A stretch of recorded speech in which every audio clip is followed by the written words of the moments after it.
Jacta gratu!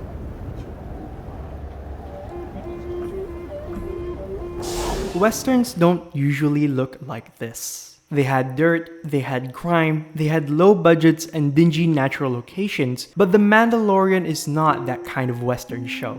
It is a high-budget series set in a multi-billion-dollar franchise that features space wizards, aliens, and laser gunfights. It is anything but cheap. What it does, however, improves on the Western formula with a little... The plan was to kill you and take the kid.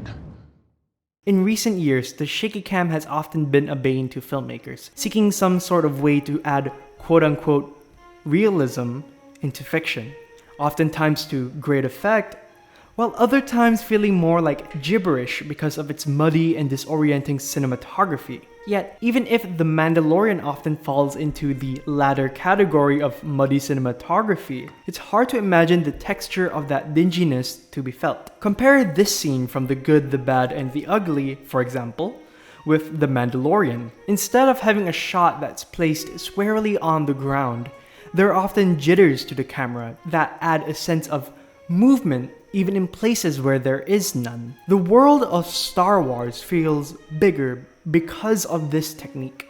Because instead of making the camera static, where oftentimes the action is filmed with smooth movement, either because of rails or because it was using miniatures, especially with their budget constraints, the camera feels more personal, more visceral. Instead of the static tension of the camera that, albeit effective and tense, the camera still makes the scenes a whole lot more visually engaging because of the simplicity yet noticeability of a simple camera shake.